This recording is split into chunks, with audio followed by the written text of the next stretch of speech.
Buenas tardes, mi nombre es Jamie Muñoz, soy estudiante de Psicología de la Universidad Nacional Abierta y a Distancia.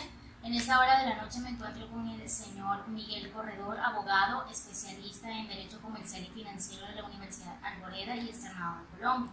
Le damos la bienvenida y de paso agradecerle por aceptar nuestra invitación a esta entrevista para dialogar sobre una de las temáticas más complejas que no solamente afectan a nuestra sociedad, sino también al país en general, hablando sobre la inseguridad social. Le damos la bienvenida. Muchas gracias, Jamie. Dispuesto pues a hacer la entrevista con el mayor de los gustos y sobre un tema que es fundamental, crucial y que nos toca a todos. Hablando un poco sobre la inseguridad social, aquella sensación que las personas sienten o que sí puede causarle emociones de temor, de ansiedad, en el hecho de sentirse vulnerables al ser agredidas en cualquier momento. Hablamos de esa inseguridad social que no es una problemática que surge de 1, 2 o 3 años atrás, sino que es una problemática que ha venido en un proceso de crecimiento de menos a más. ¿Usted cuál cree que es el factor principal por el que nace o surge la inseguridad en la sociedad? Un factor fundamental es la educación en casa, la educación en valores, en principios desde el hogar. Eso parte de ahí. Ahora bien, hay otras circunstancias externas que propician también la seguridad. La drogadicción, la falta de oportunidades laborales, la corrupción estatal y muchos otros que se mezclan y hacen que sea un cóctel fatal para la sociedad, para las comunidades, para las ciudades, tanto para el campo como para las zonas urbanas, donde los jóvenes cada día más están siendo permeados por ese tipo de situaciones y están tomando la elección fácil, la elección de salir a robar, atentar contra el otro, tomar medidas que no deben tomar. Entonces pienso que la educación y circunstancias externas son claves a la hora de hablar de la inseguridad social. Si se mejoraran los procesos de educación, tanto de, digamos, la manera profesional, académica y la educación en casa, ¿podríamos decir que se terminaría la inseguridad social? Podríamos decir que avanzaríamos en aniquilar la inseguridad social. Avanzaríamos. Hablaríamos de una reducción. Una reducción importante, más no total. ¿Por qué? Porque hay otras circunstancias, como lo mencionábamos anteriormente, otras circunstancias sociales, circunstancias políticas, circunstancias ideológicas, que hacen que cierto tipo de personas sean más vulnerables hacia la violencia, hacia el daño al bien ajeno. Entonces, pero sí, obviamente, educando desde las bases, desde el hogar, hasta ciertos áreas profesionales, técnicas o tecnológicas, podríamos avanzar y lograr bueno, los jóvenes, que son los que están más permeados ahora, no accedan a este tipo de circunstancias externas y se orienten y se hagan hacia su vocación, si les gusta las artes, cualquier cosa. Bueno, sabemos que la población cumple un papel fundamental para dar el cambio sobre la inseguridad social, pero también existen las autoridades, las cuales cumplen un papel fundamental para corregir esta problemática. ¿Qué autoridades dentro de su comunidad qué procesos realizan las autoridades para corregir, disminuir el tipo de inseguridad de su comunidad? Bueno, las autoridades hacen su mayor esfuerzo y si lo hablamos en el plano local, en nuestra área, acá en la costa, en lo que es Sucre, están haciendo un esfuerzo por implementar los cuadrantes, la policía, en este caso, implementar las llamadas a los CAIs, implementar las rondas de vigilancia, las autoridades también en llamados culturales, las alcaldías, pero hemos sentido que eso es insuficiente para la ola de inseguridad que está tomándose, en especial Sincelejo, por el tema del mototaxismo, el parrillero, hombre en las motos, que el raponazo, la víctima de fleteos están aumentando. Entonces, las autoridades sí juegan un papel fundamental, pero hace falta pie de fuerza.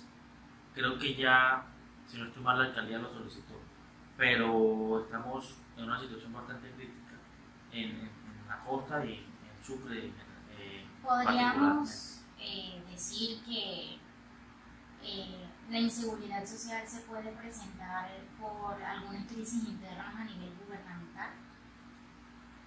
Es un factor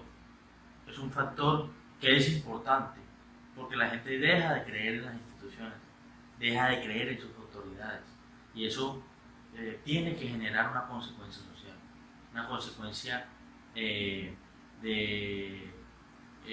anarquía, cierta anarquía que uno palpa en las calles, que uno palpa en las urbes. Entonces, eso tiene que ver. Ahora bien, pero no a todos. ¿Por qué no a todos? Porque tenemos una barrera moral que es la educación. Entonces, es una parte, más no es todo. Si el Estado y las autoridades no fueran corruptas, de todas maneras habría inseguridad si no hay educación. Exactamente, sí, es un punto importante.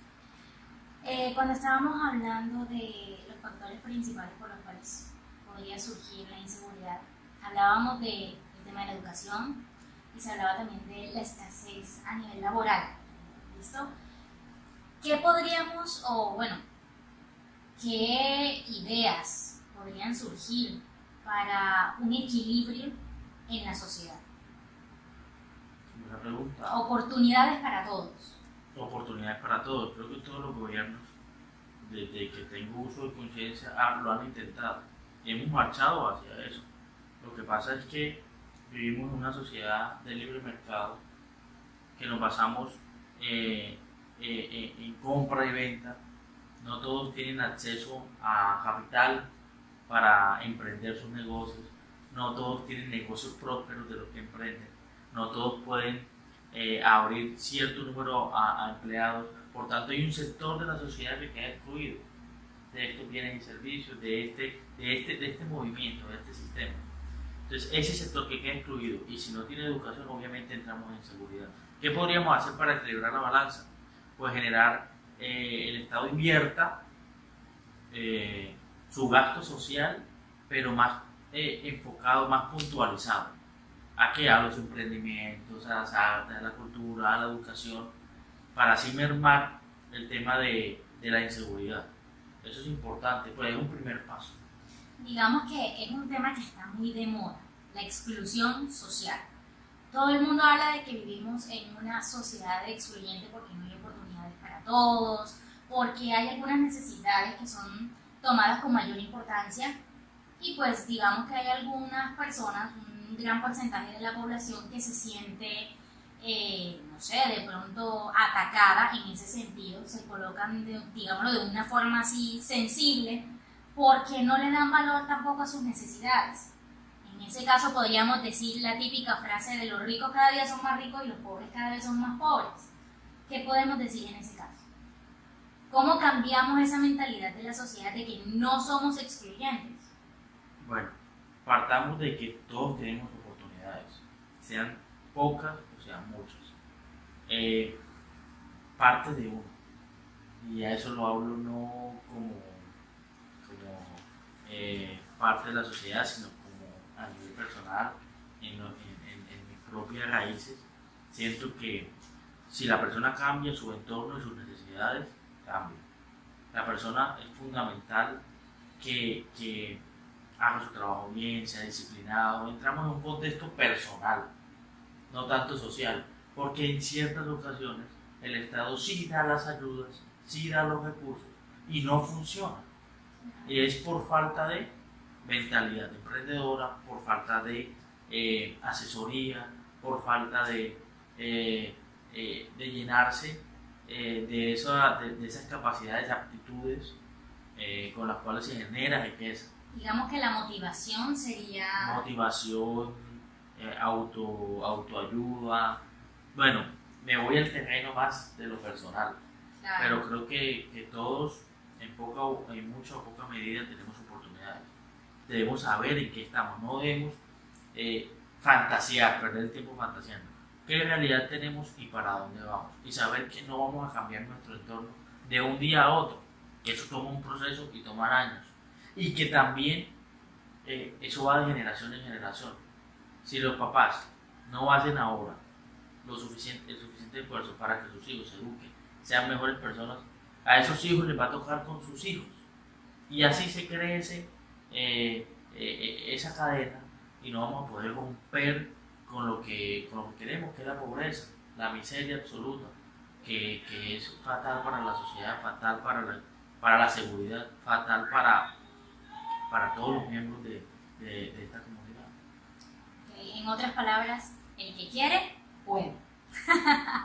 Digamos que para terminar un poco con la entrevista, ¿cuál sería un mensaje que usted le dejaría a los gobernantes para seguir en ese proceso de mejorar con la inseguridad social?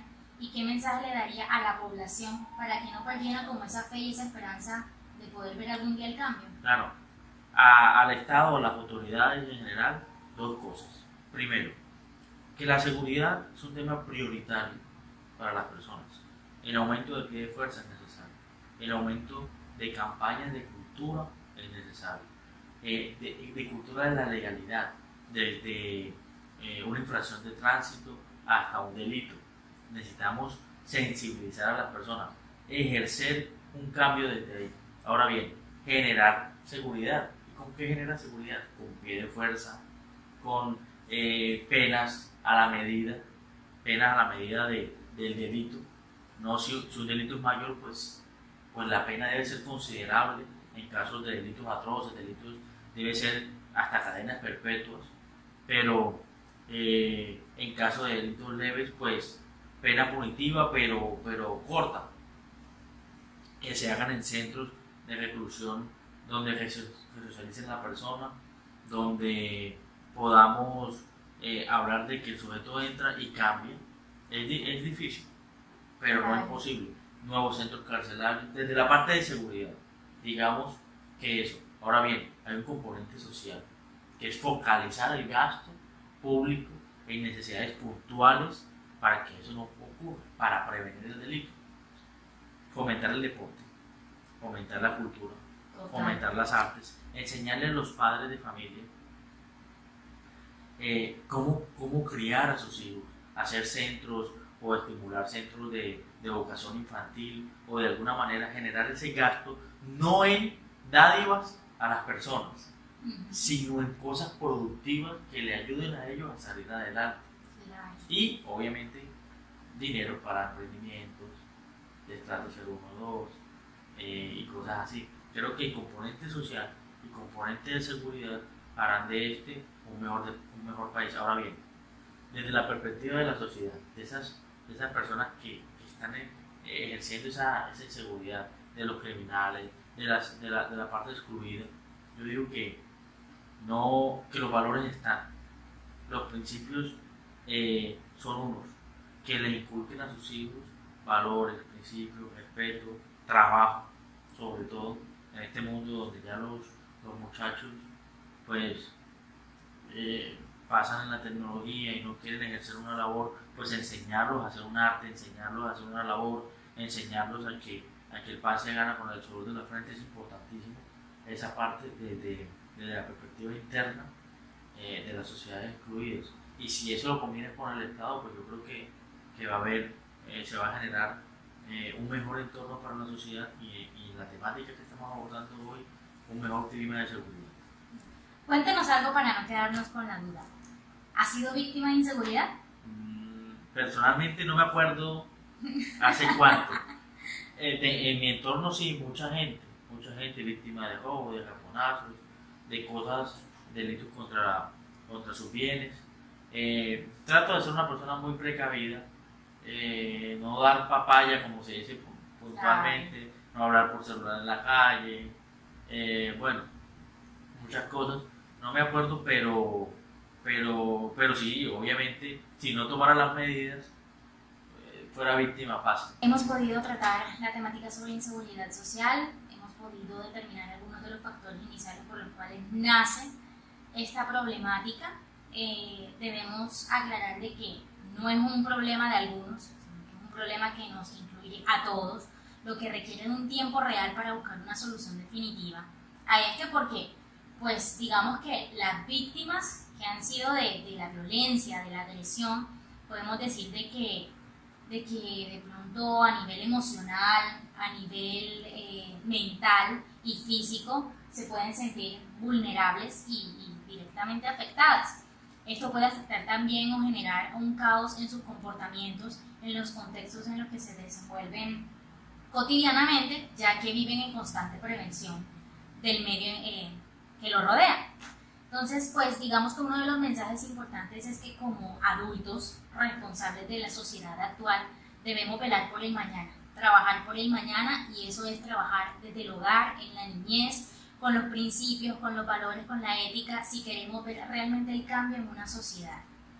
Le damos nuevamente las gracias al señor Miguel, muchas gracias por compartir con nosotros su conocimiento, su experiencia, y lo esperamos próximamente en una nueva Muchas gracias entrevista. por esta entrevista y espero sirva de algo para que esta sociedad sea mejor.